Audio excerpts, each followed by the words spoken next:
हालिया दिनों में एक ऐसी वीडियो वायरल हुई जिसने हमें झंझोड़ कर रख दिया, और अगर नहीं झंझोड़ा तो समझ लीजिए हमारा दिल मर चुका है। अपनी गाड़ी का एक वाकया सुनाते हैं कि एक हामला औरत गाड़ी में सवार होती है, झटका लगता है, और क्या आगे मैं कहूँ। अब मुझे ये अल्फाज कहने पड़ रहे हैं वरना मैं कहना नहीं चाहता। मुझे खुद ये अल्फाज कहते हुए बड़ी शर्मिंदगी और हया महसूस हो रही है। अस्सलाम वालेकुम। कभी कभी लगता है हम उस मोड़ पर आ चुके हैं जहाँ उम्र, तजुर्बा, तालीम और अखलाक सब कुछ बेमानी हो चुका है। हमने शर्मो हया को व्यूज़ में, रेटिंग्स में और वायरल क्लिप्स में दफन कर दिया है। हालिया दिनों में एक ऐसी वीडियो वायरल हुई जिसने हमें झंझोड़ कर रख दिया, और अगर नहीं झंझोड़ा तो समझ लीजिए हमारा दिल मर चुका है। जी हाँ, वीडियो में एक बुजुर्ग शख्स एक खातून एंकर से दौराने रोड इंटरव्यू कहते हैं, मैं फ़लाँ शहर से आया हूँ, मेरे बेटे ने कहा है कि उसकी ख्वाहिश है आपसे शादी करना। फिर बड़े एजाज़ के साथ कहते हैं, आपकी मुस्कुराहट जो है ना वो 4000 वोल्ट का झटका देती है। अस्तगफार, हैरत है मुझे। अब सवाल ये है, क्या ये बुजुर्ग वाकई बुजुर्ग हैं? क्या ऐसी बातें वो अपनी बेटी, बहू या भांजी के लिए भी सुन सकते हैं? क्या इस तरह का इंटरव्यू किसी मुहज़्ज़ब मुआशरे में सहाफ़त कहलाएगा? ये बात सिर्फ एक रोड शो की नहीं, ये बात हमारी गिरती हुई इज्तिमाई अखलाकियात की है।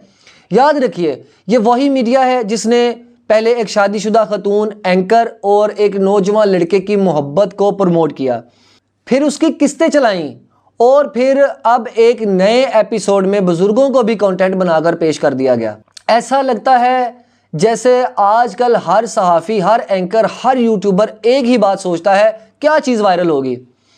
अब सवाल ये है कि क्या औरत की मुस्कुराहट पर तबसरा करना, शादी की पेशकश करना और फिर ज़ाती ज़िंदगी की गैर मुतल्लका और लुग़्व कहानियाँ सुनाना, ये सब वायरल कंटेंट है?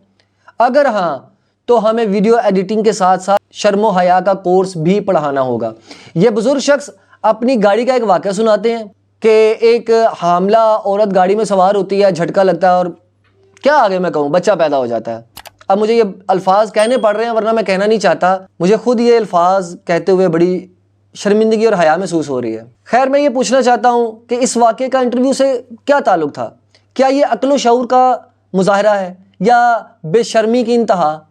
असल दुख की बात तो यह है कि एंकर खुद इसे पूरे इंटरव्यू में किसी जगह उसे रोकती नहीं है, कोई एतराज़ नहीं करती, बल्कि हंसती हैं, सवालात में नरमी दिखाती हैं और आखिर में सफाई देती हैं कि आप इतने बड़े बुजुर्ग हैं, झूठ तो नहीं बोल रहे, ये कोई अफेयर तो नहीं है, ज़ाहिर सी बात है आप इतनी दूर से आए हैं, आपके साथ ये इतने लोग हैं, तो आप ये कोई मतलब है, कोई प्लांटेड तो नहीं है। मतलब ये अल्फाज उस एंकर के नहीं लगते जो बेखबर हो, बल्कि ऐसा लगता है जैसे सेफ जोन तैयार किया जा रहा हो, ताकि अगर कल किसी ने पूछा तो कह सकें हम तो साफ बात कर रहे थे।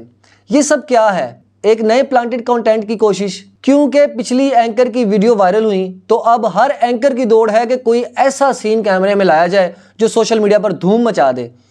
अब ये सहाफ़त नहीं, एक बाकायदा जो है ना वो मुकाबला बन चुका है, कोई कौन ज़्यादा बेहयाई दिखा सकता है।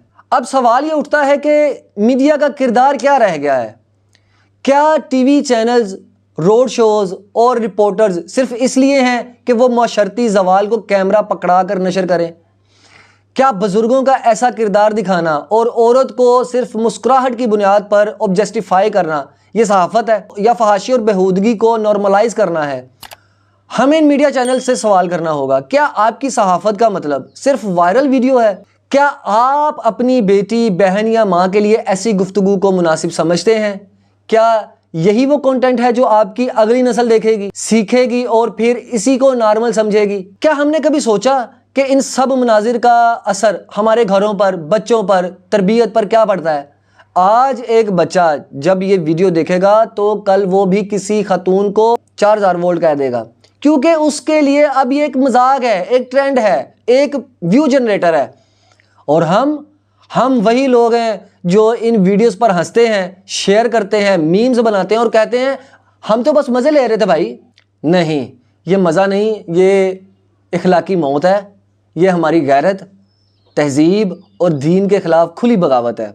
इस्लाम हमें हया सिखाता है। वो मैंने कहीं हदीस एक पढ़ी थी, रिसालत माब का फरमान है कि जब तुम हया ना करो तो जो चाहो करो, और आज हमने हया छोड़कर सब कुछ कर लिया है। और सबसे तकलीफ बात यह है कि ये सब वो लोग कर रहे हैं जो खुद को बाशऊर, तालीम याफ्ता और प्रोफेशनल कहते हैं। क्या तालीम सिर्फ बोलने का सलीका सिखाती है? क्या शऊर सिर्फ लाइट्स, कैमरा और एक्टिंग का नाम है? या शऊर यह है कि इंसान को फ़र्क मालूम होना चाहिए कि कहाँ रुकना है? इस तमाम सूरत हाल में हमें 3 बातें तय करना होंगी। हमें ऐसे शोज़ और एंकर्स का सोशल बाइकाट करना होगा। हमें अपने बच्चों को ये सिखाना होगा कि इज़्ज़त, अदब और इखलाक मजाक का मौजू नहीं होते।